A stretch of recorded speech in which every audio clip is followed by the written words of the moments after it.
ทักทายสบายดีเนาะสำหรับตอนเช้าวันอังคารมื้อนี้สิพาหมู่เพื่อนทุกคนเนาะหรือว่า FC เนาะมื้อนี้สิพาไปเอายาดีเนาะพี่น้องเพิ่นสิได้เนาะแต่ว่าแกงอื่นบ้านอื่นเขาห้องว่าจักต้นหยังก็บ่เนาะแต่ว่าข่อยห้องว่าต้นนี้เป็นต้นติ๊บเข้าเนาะต้นหมักติ๊บเข้าเนาะพี่น้องก็สิฮู้กันดีเนาะแต่ว่ามันก็รักษาดีหลายโรคเนาะฉะนั้นสิพาไปเอาฉะนั้นไปเบิ่งนํกันเลยเนาะไป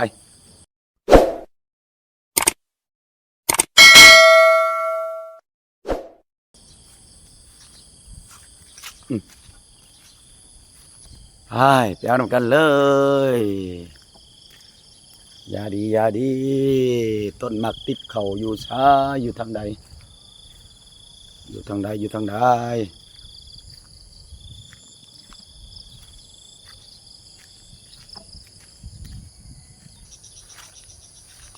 นี่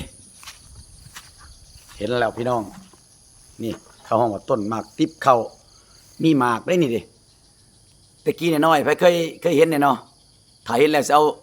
ซองหมากมา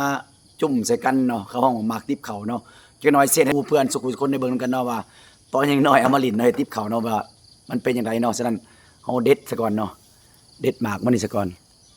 เนาะได้หมากนึงนี่แล้วก็ได้อีกหมากนึงเป็นเนาะเป็นซองหมากแล้วบัดนี้เฮาจะเอาหัวจุ่มกันกับห้องว่าเขาเอาหมากติบเข่านี่เอาหัวนี่จุ่มกันนี่เนาะนี่จุ่มแบบนี้เนาะแล้วมันติดกันบัดนี้เนาะแล้วห้องว่าต้นหมากติบเข่าเนาะพี่น้องนี่ถือว่าได้มาแล้วเนาะสำหรับต้นบ้านห้องว่าต้นหมากติบเข่าเนาะนี่เนาะต้นหมากติบเข่าเนาะเป็นยาดีหลายโรคเนาะ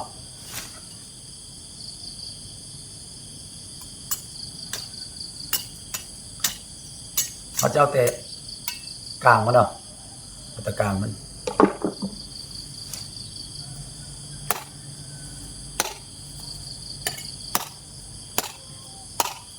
เอาแต่กลางหรือว่าลำต้นมันเนาะแล้วก็ไปตัดประมาณ10 เซน20 เซนเนี่ยเนาะมัดเป็นมัดแล้วก็จังตากแดดหรือว่าแผ่ตากแดดเลยก็ได้เนาะจะค่อยมัด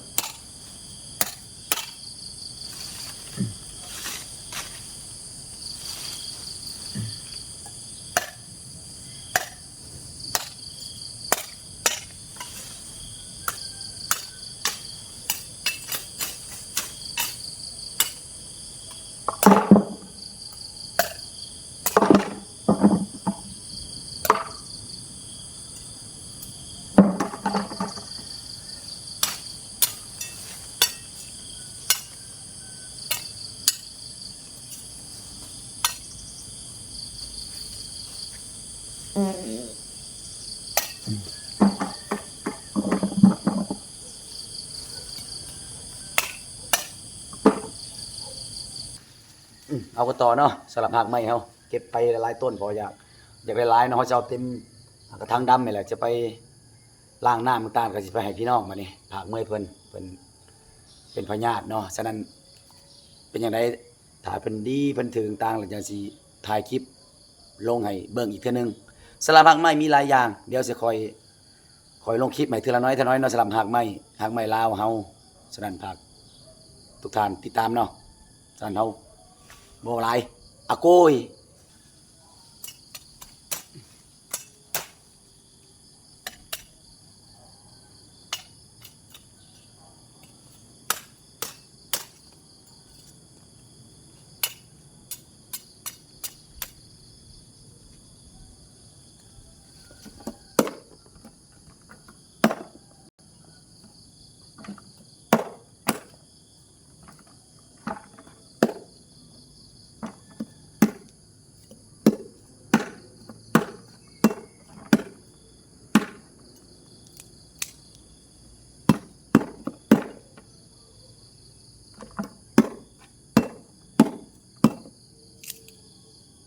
ถ้าคลิปนี้มีประโยชน์สวยกันแซ่เนาะสำหรับต้นหมากติบเขาพี่น้อง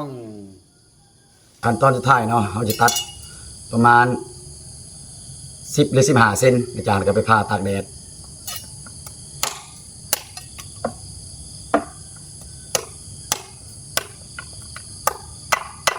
ตัดไปตัดมาก็คือตัดลูกไม้หัวประคอยเนาะ ลินตอนสมัยยังน้อยนะไปตัดไม้บักเกลือนะมาเฮ็ดไม้หัวปลาคอลินกันแต่น้อยขุดคุ้มแล้วก็ลินแล้วก็คิดเนาะคิดไปแล้วก็หับทั้งตีแล้วเนาะคักแล้วคิดฮอดตอนนี้หน่อยม่วนแท้ๆเด้อเบ็ดคือเฮายังเป็นวัยรุ่นอยู่เด้ เนาะฉะนั้นก็อย่าฝากกดไลค์กดแชร์เนาะสำหรับทางช่อง YouTube จันด้วงใส่ลุยเนาะฉะนั้นขอบใจเนาะ